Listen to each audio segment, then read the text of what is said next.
창세기 47장 27절에서 31절. 오늘 본문은 자신의 죽음이 임박했음을 느낀 야곱이 요셉에게 남긴 유언적 당부를 기록한 내용입니다.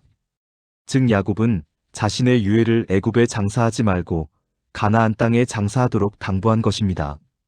이는 가나안 땅이 단순한 물리적 공간이 아니라 하나님이 직접 당신의 선민인 이스라엘 백성들 삶의 터전으로 지정해 주신 땅이며 언약의 구체적 내용의 일부로서 이스라엘 민족에게 약속해 주신 땅이었기 때문이라고 본문은 암시하고 있는 것입니다. 따라서 이스라엘 민족이 가나안 땅에 거하고자 하는 것은 일반 민족들이 자기를 고유의 영토를 지키고 그리워하는 것 이상의 절대적 의미를 갖는 것이었습니다. 그러므로 이스라엘 민족들이 자기들이 당장 평안히 머무르고 있는 애굽 땅을 언젠가는 떠나 가나안 땅에 돌아가 영구 정착하는 것은 언약 백성이요 선민으로서의 그들의 정체성을 구현하기 위한 필수 요소였습니다.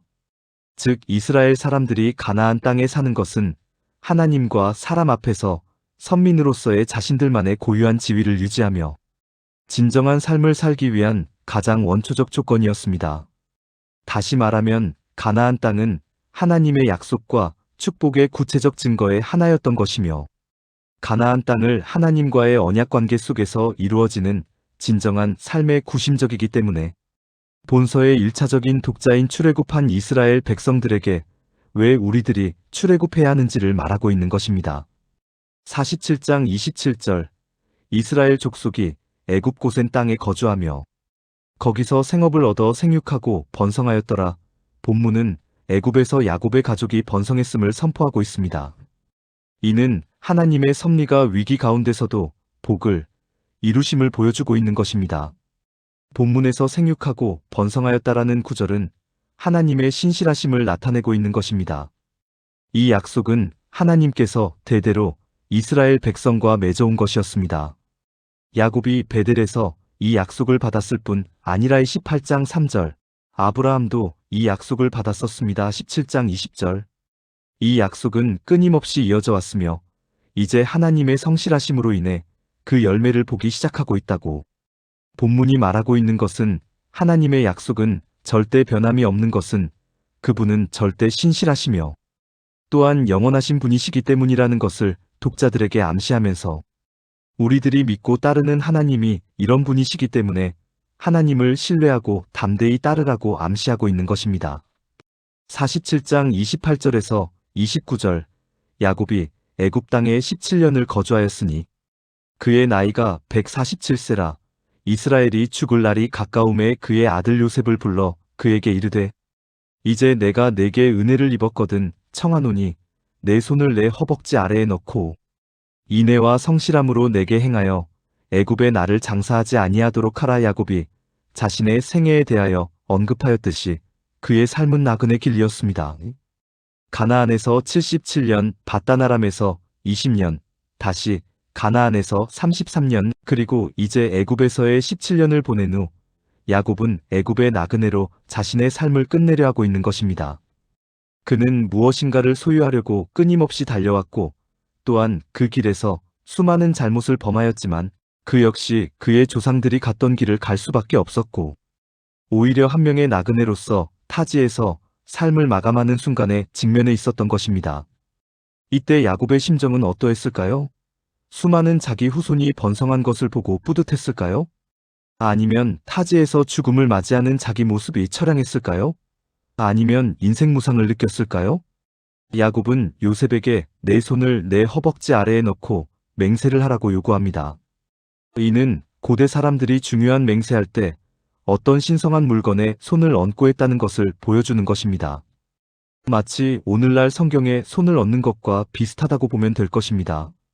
또한 허벅지 아래에 손을 넣고 맹세하는 것은 남자의 성기와 관련되어 생명의 원천을 나타내는 것으로 여겨졌다고 합니다. 그러므로 여기에 손을 넣고 맹세하는 것은 그 맹세의 효력이 후손에게까지 미치는 것을 나타내는 가장 강력한 맹세로서 반드시 지킬 것을 다짐하는 행위였습니다. 24장 9절. 또한 본문에서 말하고 있는 인애와 성실함에서 인애로 번역된 헤세트는 스스로 베푸는 친절한 행위와 사랑이라 할 수 있고 또 성실함으로 번역된 에메트는 우리가 오늘날에도 기도할 때 사용하는 용어 아멘의 어근으로 확실성과 신뢰성이라는 기본 의미를 내포하고 있습니다. 이는 모두 인간들에게 계시가 된 하나님의 성품이라고 여호수아 24장 14절에서 말하고 있습니다. 한편 야곱이 요셉에게 이렇게 자신의 맹세를 요구하는 것은 요셉이 하나님을 온전히 섬기는 사람으로서 하나님의 성품을 닮아 자비로울 뿐만 아니라 약속을 어기지 않는 성실함을 가지고 있다는 것을 알고 이를 요구하고 있다고 본문은 암시하고 있습니다. 아마도 야곱은 사랑하는 아들이 하나님의 성품을 닮은 삶을 살아왔다는 것에, 즉 하나님의 신앙을 전승했다는 점에서 죽음을 앞둔 순간에 자신의 사명을 다했다는 행복감으로 죽음을 맞이했을 것입니다. 이것이 바로 신앙인들이 맞이할 수 있는 최고의 죽음일 것입니다. 47장 30절에서 31절 내가 조상들과 함께 눕거든 너는 나를 애굽에서 메어다가 조상의 묘지에 장사하라. 요셉이 이르되 내가 아버지의 말씀대로 행하리이다. 야곱이 또 이르되 내게 맹세하라매. 그가 맹세하니 이스라엘이 침상머리에서 하나님께 경배하니라. 요셉은 아버지 야곱에게 맹세한 것을 지킵니다. 즉 야곱을 애굽 땅에 장사 지내지 않고 가나안 막벨라 굴에 장사를 지낸 것입니다. 50장 12절 그뿐 아니라 요셉 자신도 나중에 죽음을 맞이할 때 유언하여 자신의 해골을 출애굽할 때에 가나안으로 메고 올라갈 것을 자손들에게 명하였으며 50장 25절 그의 유언은 자손들에 의해 그대로 준행되었습니다. 여호수아 24장 32절 이는 야곱의 신앙이 요셉과 그의 자손들에게 대대로 전수된 것입니다. 이처럼 가나안에 묻히려는 야곱의 소원은 아브라함과 이삭에게 주신 약속의 연속성을 확인하는 행위인 것입니다. 이는 공동체가 이방 문화 속에서도 언약 기억을 잃지 않고 정체성을 지키는 방식으로 구속사적 관점에서 언약의 끈을 유지하는 중요한 요소인 것입니다. 또한 야곱의 가나안에 묻어달라는 요청은 애굽의 거주가 최종 목적지가 아님을 분명히 하는 것입니다. 구속사적 관점에서 이는 이스라엘이 약속의 땅을 향한 여정 중 한 시점으로 애굽은 준비와 보존의 장소이지 언약의 완성지가 아님을 분명히 나타내고자 하는 것입니다. 즉 본문은 본서의 1차적인 독자인 출애굽, 한 이스라엘 백성들에게 왜 우리가 출애굽을 해야만 했는가를 설명하고 있는 것입니다.